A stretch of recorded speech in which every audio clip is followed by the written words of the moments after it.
Washington, D.C. Early effects of United States restrictions to global health aid include cuts to essential health services in Kenya and Uganda, Human Rights Watch said in a letter to U.S. Secretary of State Rex Tillerson that was released today. The changes have resulted in a loss of training and equipment from non-governmental groups for government health clinics, and widespread confusion about implementation.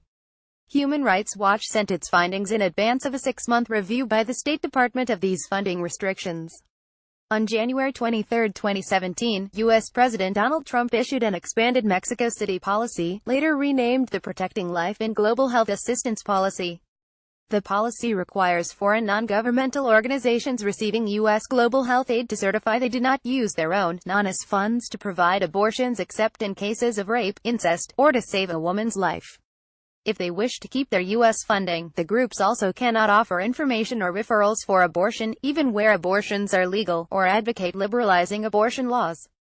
This policy is widely known as the Global Gag Rule because it restricts the type of information organizations can provide even with their own funds from non-US sources, including restricting what a doctor can say to her patient.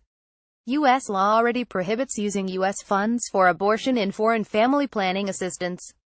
Our research shows that the expanded Mexico City policy is already erecting barriers that will block people in Kenya and Uganda from the health care they need, said Skye Wheeler, women's rights emergencies researcher at Human Rights Watch.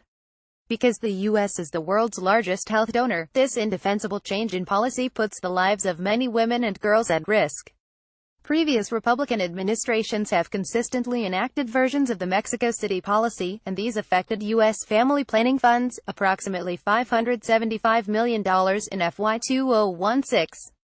The Trump administration's policy extends the restrictions to an estimated $8.8 billion in U.S. global health assistance, including for family planning and reproductive health, maternal and child health, nutrition, malaria, tuberculosis, infectious diseases, neglected tropical diseases, water, sanitation, and hygiene programs, and HIV/AIDS, including the President's Plan for Emergency Relief for AIDS (PEPFAR).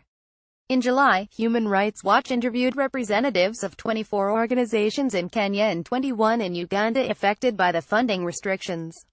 These organizations provide reproductive and HIV health services, conduct health outreach to marginalized populations, or advocate for improved health policies.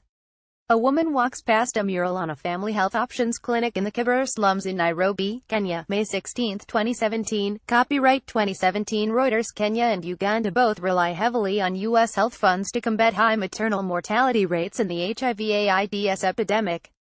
In Kenya, maternal deaths account for 14% of deaths of women ages 15 to 49, and it is among the 6 countries with the highest total number of HIV infections in the world. U.S. global health funds pay for antiretroviral treatment for 890,000 Ugandans with HIV, about 93% of the people receiving HIV treatment in the country. The Ugandan government has estimated that unsafe abortions contribute to 8% of maternal deaths. Human Rights Watch found the policy has triggered reductions in key sexual and reproductive health services from well-established organizations that cannot easily be replaced. For example, Family Health Options Kenya (FHOK) runs 16 healthcare facilities in the country.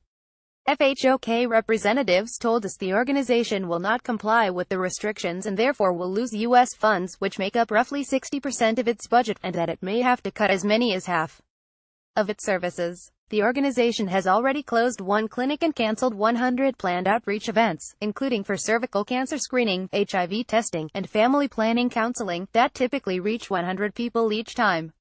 Many of the groups that now stand to lose their funding have long and strong track records and are among the best placed and qualified to do the work, Wheeler said.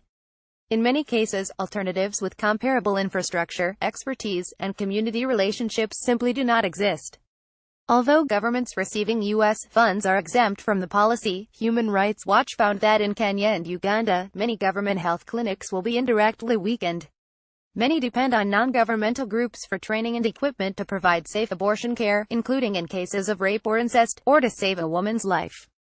Groups interviewed said they doubt these government clinics will have the capacity to continue providing comprehensive, safe abortion care without their support. Many of the healthcare providers said they feared an increase in unsafe abortions and associated maternal deaths as a result of the cuts in services, reductions in referrals, reduced capacity of government clinics, and uncertainty about whether needed materials and equipment will be available. As the U.S. government embarks upon a 6-month review of the policy's impacts, Human Rights Watch said that 6 months is not long enough to sufficiently assess this. Many organizations have not yet signed new grants or renewals and have not yet had to cut or shift their programs. This is the case for many groups receiving PEPFAR funds to prevent and treat HIV, a large proportion of U.S. global health funds.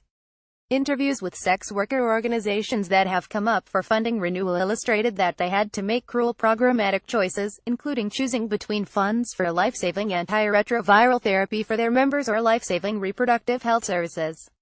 These donor-imposed restrictions undermine hard-won relationships of trust developed with a key population on the front lines of efforts to fight HIV. Wheeler said the majority of people interviewed said they had not received any direct communications or explanations of the policy from U.S. government grant administrators. In a letter to Human Rights Watch, USAID said that it has trained its staff, published the policy on its website, and created an online course. However, organizations interviewed had many questions about the scope and implementation of the policy and about access to U.S. government-funded equipment and supplies. They also had questions about whether groups that comply with the policy could partner and meet with groups that do not.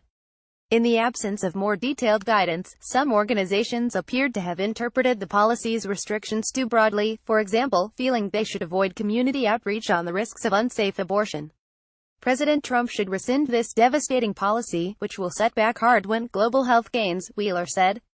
Until this policy is rescinded, Human Rights Watch recommends that the State Department, USAID, and other U.S. agencies that provide global health funding conduct a comprehensive, transparent, annual review of the policy to assess impact, including potential increases in injuries and deaths from unsafe abortions, disseminate clear and detailed information about the policy and compliance requirements in an accessible way to organizations, including subrecipients and others with no direct contact with grant administrators, strengthen sexual and reproductive health programs, including for post-abortion care services and for safe abortion care in the case of incest, rape and to save a woman's life, and use the Secretary's power to grant CASAB case exemptions to mitigate the policy's harm.